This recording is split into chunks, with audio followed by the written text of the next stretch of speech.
Esta noche Newell's fue a contramano de la mayoría de los argentinos porque tenía serios problemas y encontró soluciones en el banco.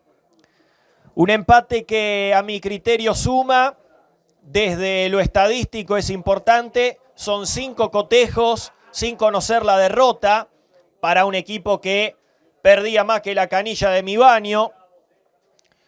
Un punto que sigue sumando en la tabla anual en relación con la lucha por la permanencia, pero para mí lo más gravitante, lo más rutilante, es que Newell's dejó de ser el equipo que todos esperaban enfrentar para pasar a ser, me sale decir, aunque sea una piedra en el zapato, un equipo incómodo para los rivales.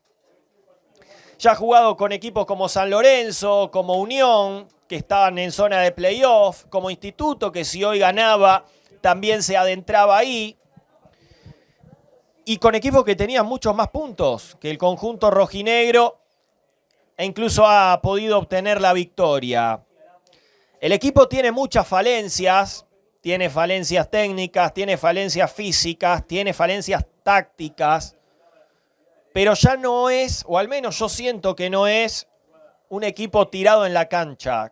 Que vos ves a Newell's y al menos sabés que algo va a hacer, algún problema le va a generar al rival, ya no es que con una pelota sencilla le van a hacer un gol, si bien es cierto que hoy el gol se lo hace en contra y también por una distracción propia de las que tiene mi equipo, Huracán Rosario, en los torneos que jugamos en Funes, pero el semblante es otro y el estado anímico es otro y se traduce y se transmite desde adentro hacia afuera y desde afuera hacia adentro con el emblema que es Kudelka, que se ha convertido en una suerte de, como yo decía, o se puede convertir en una suerte de ídolo contemporáneo en caso de poder salvar este barco de no hundirse, porque realmente se sentía hasta hace un mes y chirolas que no había forma de que el barco pudiese seguir su rumbo, torcer el rumbo.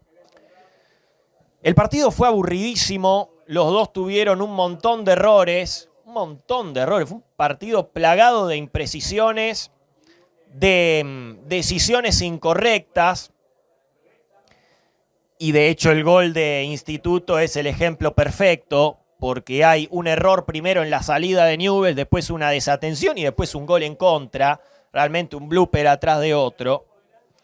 Y después yo quiero marcar, ya estando en el minuto 3 de video, que realmente en cualquier lucha, ya sea lucha por el descenso, lucha por una clasificación, lucha por el campeonato, es muy difícil si siempre jugás contra 12. Es muy difícil si siempre jugás contra 12.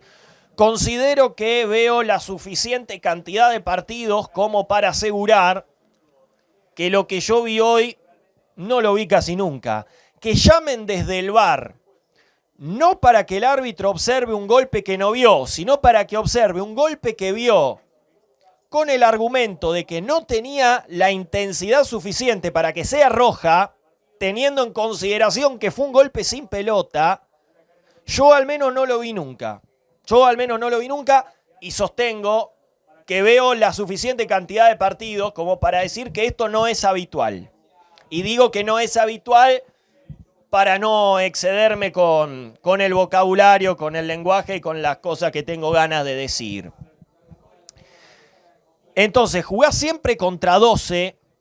El otro día un penalazo en la cancha de Unión, rojas no sacadas, goles anulados. Es complicado. Newell's tendría que tener más puntos de los que tiene, sobre todo desde la llegada de Kudelka, y en gran parte no los tiene por esta cuestión arbitral. El penal contra San Lorenzo, mire todos los puntos que podría tener Newell's, el gol que le anularon contra Platense. Son muchos partidos, muchos consecutivos y con cosas impropias del fútbol actual, como esto de que llamen por un golpe sin pelota que el árbitro vio para que anule una roja que estaba bien sacada. Realmente insólito. Dicho esto y volviendo al partido, decía un primer tiempo inmirable, ninguno de los dos jugaba nada.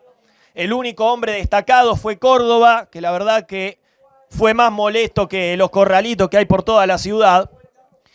y que generó diversos inconvenientes, sobre todo por el sector derecho. Instituto jugaba sencillo, un pase hacia afuera y buscarlo a Córdoba, esperarlo a Newell's y salirle de contra porque sus delanteros eran veloces, sobre todo este que menciono. Y lo que Newell's no podía detectar era la posición justamente del delantero del conjunto cordobés, porque no partía siempre desde la banda, sino que muchas veces se cerraba, jugaba a la espalda de los volantes, entonces ni lo seguía el 3, que en este caso era Russo, para no liberar la zona, ni lo seguía un volante porque lo tenía a las espaldas, ni lo tomaba el 6. Entonces se metía ahí en el medio, recibía con facilidad, tenía técnica para jugar rápido en espacios reducidos y resolvía bien. Jugaba hacia afuera con Cerato, se ve que lo tiene muy amoldado, muy aceitado ese movimiento. Jugaba rápido hacia la izquierda, fue realmente un dolor de cabeza, también en el segundo tiempo hasta que salió. Pero fuera de eso, aunque Instituto tuvo la pelota, no generó demasiadas situaciones, de hecho creo que tuvo 2 solamente, 1 o 2 en ese primer tiempo. En Newell's, ¿qué vi yo? Vi un muy buen partido de Guch.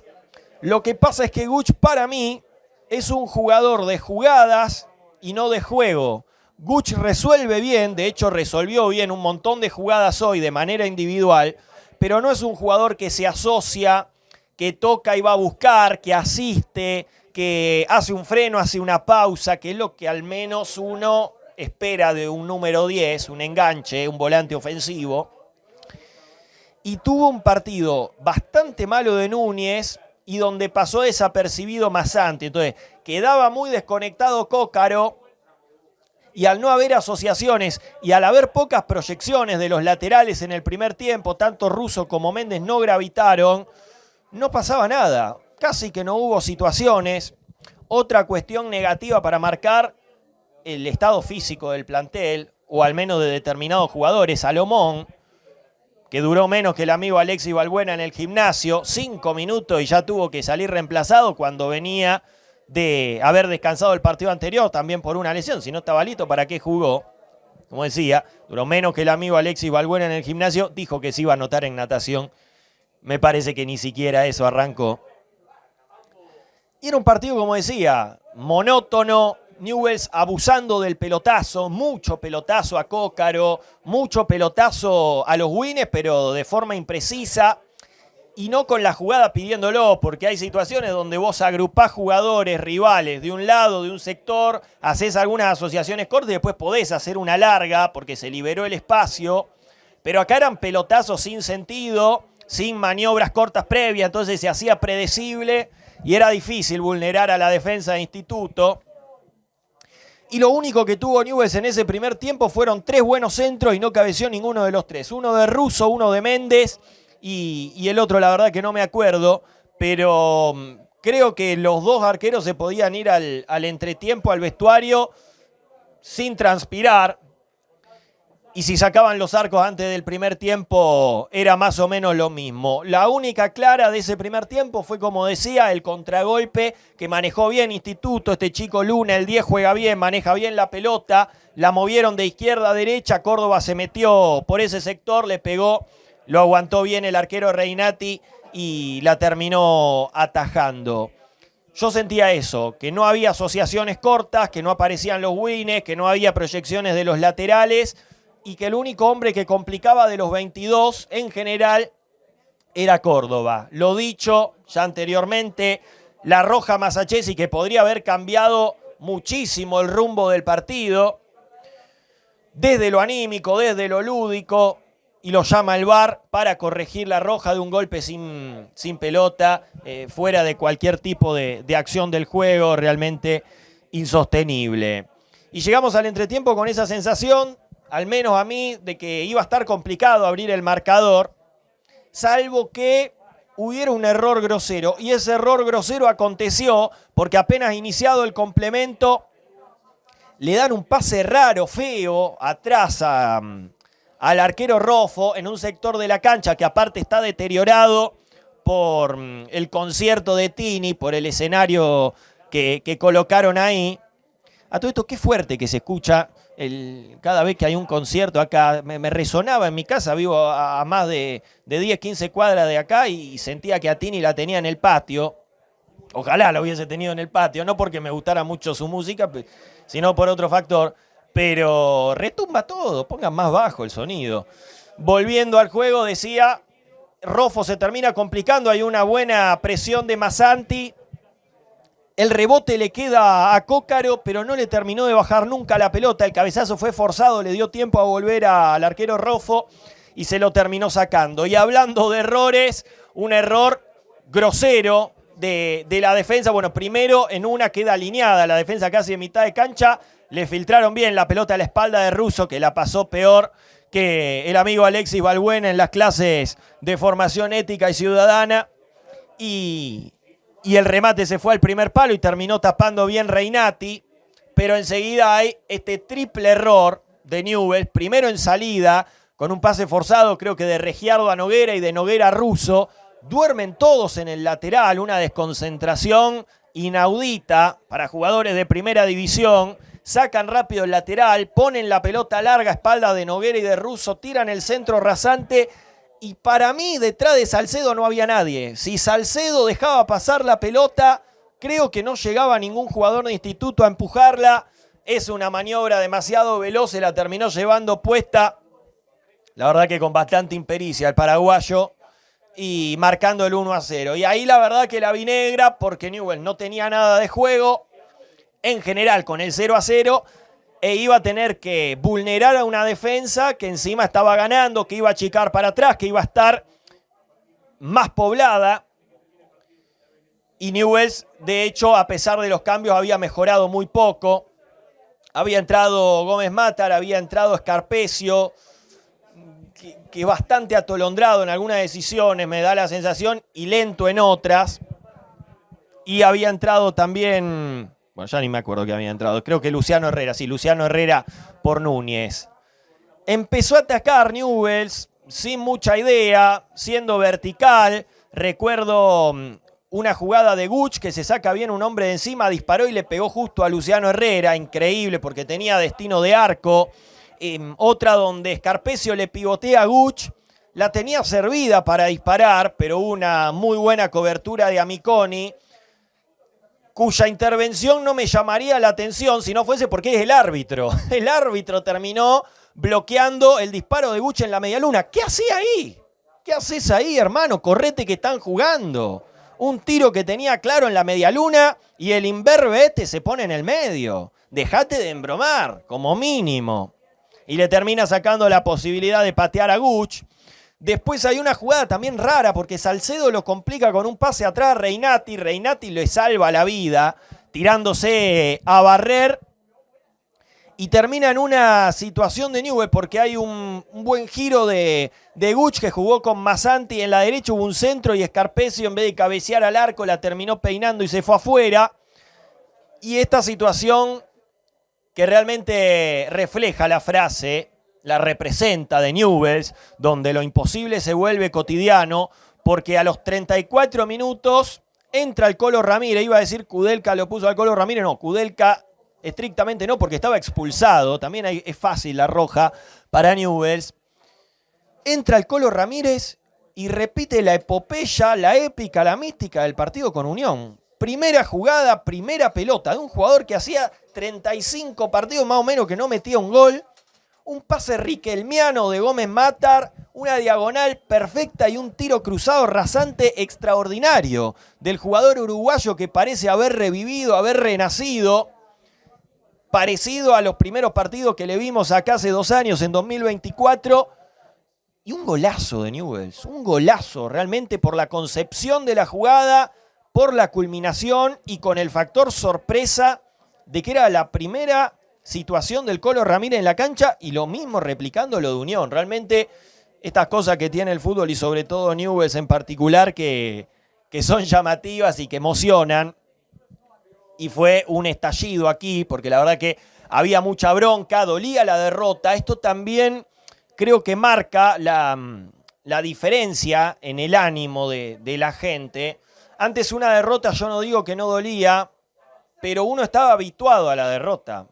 Estaba totalmente habituado. Uno llegaba a la cancha y sentía que lo más probable era que Newell's perdiera, y hoy la derrota estaba doliendo por lo que había sido el partido, por la injusticia que se vivía y porque encima el gol había sido un blooper.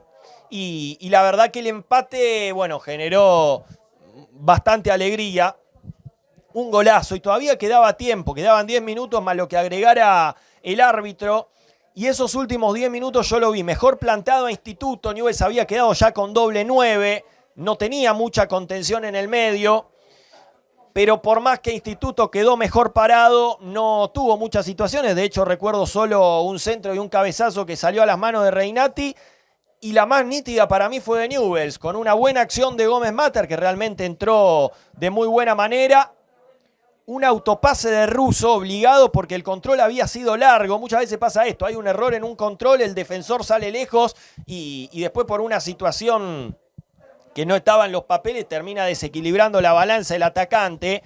Tira un buen centro cuando llega al fondo Russo y se la lleva por delante, me parece Herrera. Salió justo a donde estaba el arquero y aparte con poca velocidad, porque por ahí si el remate era fuerte, por más que saliera donde estaba el arquero, había un rebote y una segunda posibilidad. No, salió despacio y justo donde estaba Roffo, que lo terminó atajando y no hubo tiempo para mucho más. Un tiro con un rebote intermediando de Gómez Matter y fue final. Reitero, mi conclusión es que el punto suma, que el árbol no tape el bosque. Estos 5 partidos no pueden tapar el desastre que se hizo en el mercado de pases en general y en el torneo en particular. Y obviamente que Newell's va a seguir luchando la permanencia. Acá lo que es positivo es que sacó muchos puntos en las últimas 5 fechas, que revivió desde lo anímico, que mejoró un poco la performance, por no decir bastante, pero hay que hacer un buen mercado. Acá hay que traer como mínimo un número 10, hay que traer para mí un 5, y hay que traer un defensor, o al menos esperar que no se te lesione uno distinto toda la fecha, porque si no termina jugando siempre Salcedo. Salcedo, que ni siquiera era considerado por Fabiani el año pasado y jugó de titular todo el torneo, no por virtudes propias, sino porque siempre se lesionaba el de al lado. Realmente Salcedo parece tener un dios paraguayo aparte. Y me parece que Newell's, si no contrata jugadores que vengan, se pongan la camiseta y jueguen bien en esas posiciones, bueno, va a tener que seguir esperando la magia de Kudelka y rascar puntos como pueda, que es lo que viene haciendo durante estas fechas. Reinati, seguro, Reinati atajó 2 pelotas, una en cada tiempo, obviamente no tiene responsabilidad en el gol, un 6 para él. Méndez, me gustó su partido, mucho empeño, mucho esmero para defender, el segundo tiempo también para atacar. Por su lado no recuerdo que hayan entrado, el negocio de Instituto estuvo por el otro sector, un 6 para él. Salcedo, un partido flojo de Salcedo en general y encima se hace el gol en contra, un 2 para él. Noguera había estado un poco mejor que Salcedo, algo rústico, yo creo que es más 2 que 6, le cuesta el perfil y también tuvo esa desatención en el gol, un 4 para él. Russo la pasó realmente mal, con Córdoba es entendible, le tocó bailar con la más fea, pero un 4 para él. Regiardo, si bien tuvo algunos errores, incluido el del gol, la verdad es que cumplió, sobre todo sin la pelota, recuperó mucho, estuvo bien parado, dio algunos pases buenos, un 6 para él. Herrera un puntito abajo, un 5. Guch, para mí un 7, para mí fue el mejor jugador de Newell's. El tema es que no es un jugador que dé juego, la típica frase del fútbol de juega y hace jugar. Bueno, hoy Guch jugó, pero no es un jugador que haga jugar. Para mí ese estilo de jugador falta y hay que buscarlo, un 7 para él. Massanti, de sus partidos más flojos en Newell's, cuando la tiene en general resuelve de manera correcta, pero pasó desapercibido, un 4 para él. Cócar un 5, se fajó con todos, tuvo ese cabezazo. Núñez un 3, de los peores partidos también aquí. Escarpese un 3, no me gustó su ingreso. Gómez Matter un 7, realmente una entrada muy positiva de este juvenil. Un pase gol riquelmiano, buenas intervenciones, despliegue, un 7 para él. Herrera, Luciano Herrera, un 5, el Colo Ramírez un 7. Entrar en este partido y en la primera meter ese golazo suma muchísimo. Y Kudelka un 6. La verdad es que Kudelka casi que ha hecho un milagro con un equipo que estaba deshilachado, desanimado y con la mente casi en el descenso. Y hoy es un equipo competitivo, dejó de ser el equipo que todos querían enfrentar. Yo no digo que nadie lo quiera enfrentar, pero al menos sabés que no te la vas a llevar de arriba. Esta noche Newell's fue a contramano de los argentinos, porque tenía serios problemas y encontró soluciones en el banco.